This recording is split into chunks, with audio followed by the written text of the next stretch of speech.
아내의 배신. 이게 뭐 어떤 사건일지 일단 전말부터 만나보죠. 요즘 워낙 뭐 남편이 아내를 때려 죽이는 일까지 나오니까 아내가 일단은 남편한테 성폭행을 당했다라고 주장을 해서 또 가여운 아내가 있구나. 수사당국도 그렇게 생각했던 거예요. 사실혼 관계에 있는 36세 여성 A씨와 그리고 남편 B씨. 결혼 13개월 차. 그러니까 1년하고도 한 달을 더 살았죠.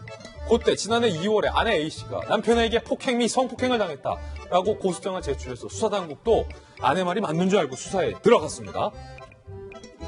아내의 주장은 이렇습니다. 주먹으로 가슴 부위를 수차례 때리고 넘어뜨린 상태에서 끌고 다녔다. 무릎과 발목을 다쳤다. 잠든 사이 강제로 어떤 성관계를 하기도 했다라고 상세하게 소상하게 성폭행 사실에 대해서 고소를 했습니다. 그런데 여기서의 반전. 알고 보니 아내의 불륜이 있었다는 거예요. 아내 A씨가 이 가상화폐 스터디를 했던 모양이에요. 그중에 남성 C씨를 만나게 됩니다. 스터디 장소에서. 그런데 결정적으로 지난해 1월 남편 B씨가 아파트 자택에서 옷을 입지 않은 채 함께 있는 아내와 이 남성 C씨를 목격했던 거예요. 화가 난 남편이 사실혼 파기 이후로 손해배상을 청구합니다. 결국에 성폭행을 당했다는 아내 그리고 불륜을 했다는 이 남편의 주장 양쪽을 놓고 수사를 하던 중 불륜도 아내의 무고인 것으로 드러났습니다. 불륜 현장 목격 당시의 영상도 일단은 너무나도 확고하게 있다는 것. 그리고 폭행을 주장했던 아내의 멍이 원래부터 있었던 멍자국이었던 것. 원래 멍이 좀 잘 드는 스타일인 건가요?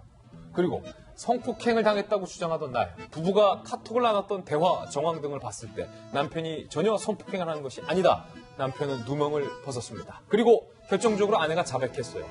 남편을 처벌받게 하려고 허위사실을 신고했다라고 무고에 자백을 합니다. 여기서 이제 범죄심리 분석을 좀 들어가자면 결국엔 이 괘씸한 아내가 어떤 본인의 불륜 사실을 좀 뭐랄까요 덮기 위해서 무고로 지금 맞장구를 쳤던 겁니까? 뭡니까, 이거? 네, 결국에는 이제 사실혼 관계에 놓여 있었던 두 남녀가 있었는데 문제는 이 혼인 관계가 파기가 됩니다. 왜냐하면 아내가 바람을 피게 된 거죠. 그런데 이 바람을 피게 된 사실을 숨기기 위해 가지고 오히려 사실혼 관계에 있던 남편을 이제 나를 폭행하고 성폭행했다고 오히려 무고를 한 거예요. 그래야만 이 사실혼 관계를 바람을 펴서 이제 관계가 끝이 난 부분에 대한 손해배상을 청구하려고 했었거든요. 그렇군요. 이 남편이 그 부분을 어떻게든 무마를 해보겠다는 차원에서 먼저 공격을 한 거죠. 그게 이제 결국은 무고다 이런 이제 결론입니다. 잽을 날렸다 먼저. 그렇게도 선제적인 잽을 날렸다. 네. 그런데 문제는 이게 이제 요즘은 사실은 성범죄 수사를 과거처럼 그렇게 둘 간에 그냥 주고받은 이야기만 놓고 하지 않고 증거 같은 것들을 다 가지고 사실은 심각한 강력범죄로 취급을 하다 보니까 결국은 강간과 성폭행과 폭행 부분을 이제 밝히려는 여러 가지 이제 객관적인 증거를 추적을 했을 거 아니에요.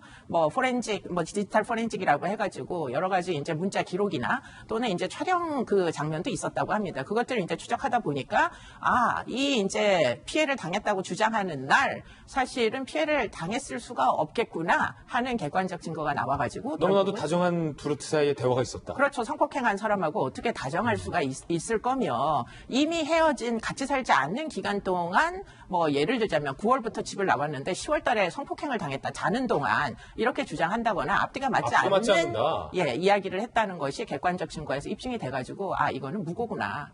그리고는 다행히도 그걸 갖다 대니까 결국은 자백을 해버린 거예요. 예. 네. 남편 입장에서는 한 번도 억울한데 그렇죠. 아내가 외도를 했다는 것도 억울한데 내가 성폭행했다니까 그럼 남편만 불쌍한 거 아니에요? 두 번 억울한 거 아닙니까? 남편 입장에서는 정말 천만다행인 거죠. 그 성폭행 혐의를 요즘은 사회적인 비난 가능성이 워낙 높아져가지고 저 사람 성폭행범이야 라고 지목을 하는 순간에 사회생활에서 굉장히 치명적인 영향을 미치게 되거든요. 그렇기 때문에 이런 식의 이제 무고죄는 저는 사실은 엄벌에 쳐야 된다. 이렇게 생각합니다. 엄벌에 쳐야 된다? 네.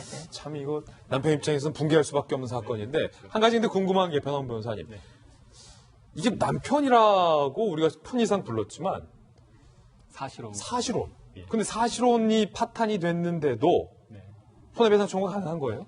사실혼이라는 것은 그냥 단순히 남자 여자가 좋아서 동거하는 수준을 말하는 것은 아니고, 그러니까 법률적으로 혼인 신고를 하기 전까 혼인 신고만 하지 않았지 법적인 혼인과 전혀 그 차이가 없다는 상태를 말하는 겁니다. 그러니까 결혼식도 올리고 같이 살면서 명절 때는 서로 양가 시댁과 친가에도 찾아가면서 그야말로 혼인의 실태가 그대로 인정되는 것을 말하기 때문에 단순히 동거하는 관계를 깼다 그 정도만은 부족하죠. 그러니까 이 관계도 아마 뭐 결혼식에 준하는 행사가 있었을 것이고 주변 사람들 모두 다 저 사람들은 부부구나라고 인정할 정도의 아마 사실관계가 있었을 것으로 보여집니다. 예, 하여튼 불륜, 바람, 외도 이게 문제예요. 사회의 악은 불륜입니다. 이게 참 간통죄는 없어졌지만 제가 간통죄 폐지하면 안 된다고 그렇게 주장했는데 결국 폐지되더라고요. 어쨌든 투머치 인포메이션 두 분과 함께 이야기 나눠봤습니다. 감사합니다.